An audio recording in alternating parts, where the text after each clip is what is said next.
My name's Tim Parker. I have the Lawnmaster franchise in West Sussex and Surrey. I actually have now 2 franchises based on the success of the first one that we set up 7 years ago. When we started the business, we were very small. It was very much kind of me in a van, and we grew from that single stable with 1 van to now we've got 3 units on an industrial estate with an office. We've got 3 vans now. We all meet first thing in the morning. We have that kind of chat and banter, making sure that all the lads are absolutely fine. They're very good at talking to me about things that are going to happen in their day, the things that have happened in the previous day. And likewise, I like to know where they're going and talk to them about, maybe some of the risks of that day or some of the problems, and also some of the amazing places they're going to go to. The one thing when I came into this business that was going to be of paramount importance was our customer services side of things, but also the ability that we had from previous experience in terms of looking after those customers and making sure that at all points kind of in that chain that they were basically kept close to the business. They knew exactly what was going to be happening to their lawns, and that has been completely backed up by the office, and it's something that we're constantly complimented about.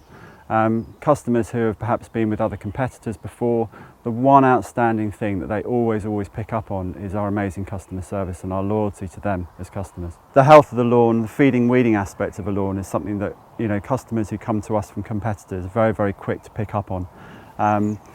In terms of the things we do apart from the feeding and weeding, the scarification, which is absolutely key to any lawn.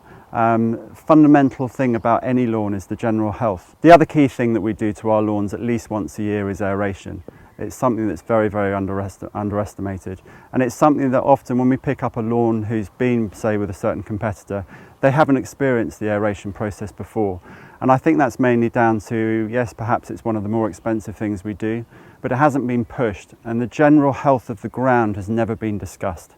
It's like if you're growing flowers or you're growing vegetables in a border or in a vegetable garden, you've got to tend to the soil. You've got to help that soil support the lawn you're trying to create. And without it, you very quickly get very inconsistent growth. We've turned many a lawn round by purely focusing on lots of aeration at the beginning, and then the customers are reaping the benefits going forward. So after scarification, aeration, there's many other things that can be kind of going wrong or can be wrong at the start with a lawn. And I suppose it comes down to our experience and our skills to spot those problems before they actually happen. So if there's any disease in the lawn, if there's any grub problem with the lawn in terms of chafers or leather jackets, we've kind of, you've got to have the skills to actually spot those areas. As soon as you turn up at a lawn, you've got to be looking for those problems.